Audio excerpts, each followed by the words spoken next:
आप देख रहे हैं लाइव बिहार। मैं हूं आपके साथ असलम अब्बास। बिहार में अब विधानसभा चुनाव 2025 को लेकर राजनीतिक दलों में सुगबुगाहट शुरू होने वाली है। दरअसल तेजस्वी यादव एक तरफ 15 अगस्त के बाद पूरे बिहार में आभार यात्रा पर निकलने वाले हैं, तो दूसरी तरफ एनडीए ने भी 2025 विधानसभा चुनाव को लेकर अब की बार 200 पार के नारों के साथ अभी से ही मुहिम में जुटी हुई है और लगातार एनडीए के नेता मंत्री यहां तक कि मुख्यमंत्री नीतीश कुमार भी इस बात को बार बार बोलते हुए नजर भी आ रहे हैं कि 2025 में एनडीए भारी बहुमत से सरकार बनाने जा रही है। तो दूसरी तरफ विपक्ष जो है आरजेडी के नेतृत्व में अपनी मौजूदगी दर्ज कराने के साथ साथ इस बार बदलाव की ओर देख रही है और तेजस्वी यादव इसी के तहत पूरे बिहार में यात्रा भी करने वाले हैं, जो 15 अगस्त के बाद शुरू होगा। लेकिन इन तमाम यात्राओं के बाद, राजनीति के बाद चर्चाएं इस बात की भी है कि 2025 में मुकाबला किन पार्टियों के बीच में होगी। तो जिस तरीके से प्रशांत किशोर राजनीतिक रणनीतिकार बिहार के अलग अलग जिलों में पदयात्रा किए हैं और करने के बाद उन्होंने साफ साफ ऐलान किया है कि 2025 में जन स्वराज एक पार्टी बनेगी या पार्टी बनने के बाद यानी कि राजनीतिक दल बनेगी और 2025 विधानसभा चुनाव में अपने उम्मीदवार खड़ी करेगी। तो इसी को लेकर प्रशांत किशोर लगातार बिहार की जनता की नब्ज टटोल रहे हैं, बिहार की जनता को मूड बदल रहे हैं और साथ ही साथ प्रशांत किशोर ने दावा भी किया है कि जनता का जो जनादेश मिलने वाला है वो या तो सरकार बनाएगी या फिर सरकार से बाहर हो जाएगी। हालांकि गठबंधन के सवाल पर या फिर दूसरे राजनीतिक संभावनाओं के सवाल पर उन्होंने साफ साफ कहा है कि जिस तरीके से जन स्वराज अभियान को लोगों का अपार समर्थन प्यार मिल रहा है, उससे तो इतना स्पष्ट है कि 2025 में बिहार की जनता बदलाव चाहती है। चाहे वो किसी भी दल के नेता हो, कार्यकर्ता हो, सबकी एक ही मंशा है कि बिहार में बदलाव हो। और इसी बदलाव को लेकर लगातार प्रशांत किशोर जदयू, भाजपा और राजद पर निशाना भी साधते हुए नजर आ रहे हैं। खास करके राजद को लेकर जिस तरीके से तेजस्वी यादव को लेकर चर्चाएं हो रही बिहार में, उन्होंने साफ साफ कह दिया है कि एक तरफ नीतीश कुमार जो है थक चुके हैं और नीतीश कुमार थकने के साथ ही खुद जो है पंक्चर हो गए हैं। उनकी गाड़ी जो है, उनकी ट्रैक जो है टूट गई है और वो जो है बीजेपी के स्टेपनी के सहारे सरकार चला रहे हैं और ये स्टेपनी कितना जो है मदद करेगा, ऐसा प्रशांत किशोर का मानना है। यहाँ तक भी उन्होंने कहा है कि जिस तरीके से स्टेपनी नीतीश कुमार बने हुए हैं, भाजपा 2025 में कितना खींचेगी, कितना ताकत लगाएगी। यानी कि प्रशांत किशोर का मानना है कि 2025 में एनडीए फेंका जाएगी, सत्ता से बाहर हो जाएगी। दूसरी तरफ प्रशांत किशोर का इस पर भी निशाना है कि स्टेपनी में कई छोटे छोटे दल हैं, चाहे वो बात जीतनराम मांझी की हो, चिराग पासवान की हो या फिर उपेंद्र कुशवाहा या पशुपति कुमार पारस की बात हो। तमाम जो ये नेता हैं सब एनडीए के घटक दल हैं और गठबंधन में शामिल हैं। और प्रशांत किशोर का मानना है कि सब लोग एक स्टेपनी के रूप में काम कर रहे हैं, नीतीश कुमार की नैया ये लोग पार नहीं लगा सकते हैं। तो दूसरी तरफ उनका ये भी दावा है कि मुख्यमंत्री नीतीश कुमार जब अकेले पड़ गए थे, अलग थलग पड़ गए थे, बात वो कह रहे हैं 2013 और 14 की बात कहते हैं। जिस तरीके से 2014 लोकसभा चुनाव में नीतीश कुमार अकेला चलो की रणनीति अपनाई और सीपीआई के साथ गठबंधन करके चुनाव लड़े थे और महज 2 सीट ही जीत पाए थे, जिसके बाद मुख्यमंत्री नीतीश कुमार ने अपना पद भी छोड़ दिया और जीतनराम मांझी मुख्यमंत्री बने थे। लेकिन इसी दौरान प्रशांत किशोर और नीतीश कुमार के बीच में मुलाकात होती है।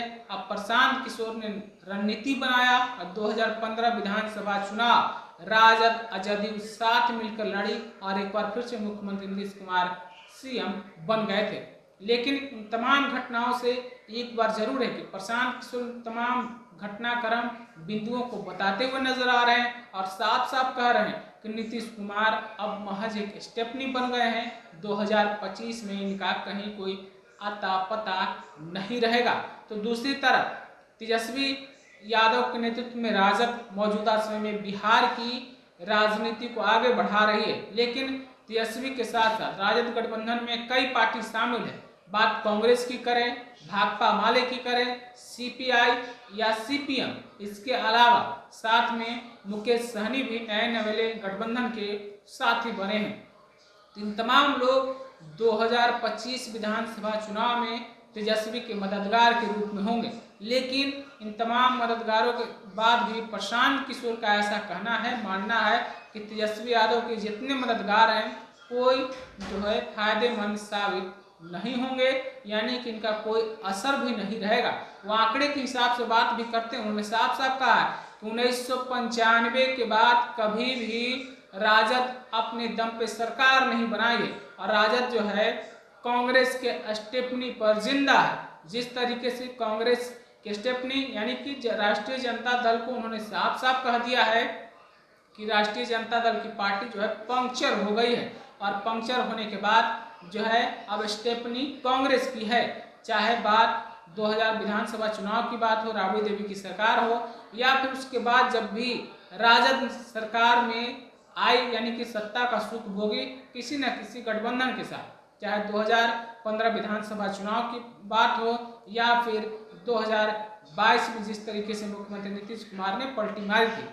इसके जितने भी राजनीतिक रूप से हालात है, प्रशांत किशोर का मानना है कि राजद से जनता बेचैन है और राजद का जिस तरीके से लालटेन की बात होती है, राजद के लालटेन में केरोसिन तेल का काम मुसलमान थे ही, यानी कि MY समीकरण पर वो बात कर रहे हैं और साफ साफ उनका मानना है कि MY समीकरण के तहत मुसलमान ही मौजूदा समय में सबसे ज्यादा अपने आप को ठगा महसूस कर रहा है राष्ट्रीय जनता दल से, महागठबंधन से।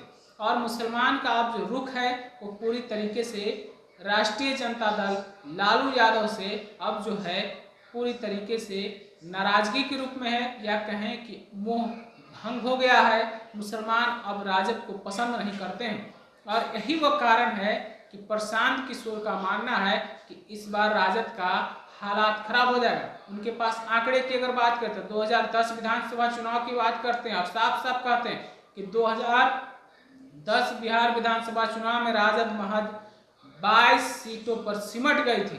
तो दूसरी तरफ उन्होंने तत्कालीन 2020 विधानसभा चुनाव की बात की है। उन्होंने कहा कि अगर 2020 विधानसभा चुनाव में चिराग पासवान अकेले चुनाव नहीं लड़ते, यानी कि चिराग पासवान एनडीए से बाहर होकर अपने प्रत्याशी नहीं उतारते, तो राजद 30 से 25 सीटों पर सिमट जाती है, ऐसा प्रशांत किशोर का मानना है। और वो लगातार कह रहे हैं कि राजद का जो केरोसिन तेल है, लालटेन का जो केरोसिन तेल मुसलमान हुआ करते थे बिहार में, अब वो पूरी तरीके से दूर हो गए हैं और ये सारे समीकरण अब प्रशांत किशोर के साथ हैं। उनका ऐसा मानना है, उनका कहना है और यही वो विश्वास है, आत्मविश्वास, जिसके आधार पर वो कह रहे हैं कि 2025 विधानसभा चुनाव में जनसुराज के तहत 2 अक्टूबर को जिस पार्टी का ऐलान किया जाएगा उस पार्टी की सरकार बनने जा रही है, ऐसा प्रशांत किशोर का मानना है। लेकिन सवाल है कि क्या 2025 विधानसभा चुनाव में जिस तरीके से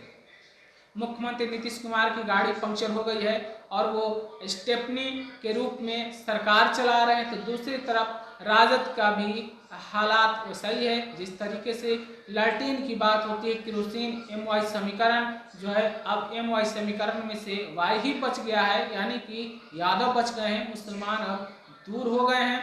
हालांकि तेजस्वी यादव कई मौके पर इस बात को कहते भी हैं कि अब A to Z की पार्टी RJD है, लेकिन क्या लालू यादव का बनाया हुआ समीकरण अब जिंदा है? 2025 में कुछ काम कर पाएगा? बहुत सवाल है। और इन तमाम सवालों के साथ साथ बिहार में सबसे ज्यादा कोई अपने आप को ठगा महसूस कर रहा है, पिछड़ेपन महसूस कर रहा है राजनीतिक रूप से, तो मुसलमान ही है, ऐसा प्रशांत किशोर का भी मानना है। और राजद और जेडीयू दोनों से बिहार की जनता, बिहार के आवाम नाखुश है। सत्ता यानी कि हुकूमत में बदलाव चाहती है, नए चेहरे को मौका देना चाहती है। क्या कुछ 2025 में होगा, ये देखने वाली बात होगी।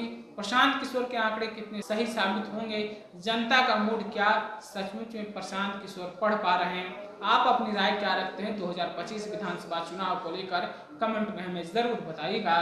तब तक के लिए आपका बहुत बहुत शुक्रिया।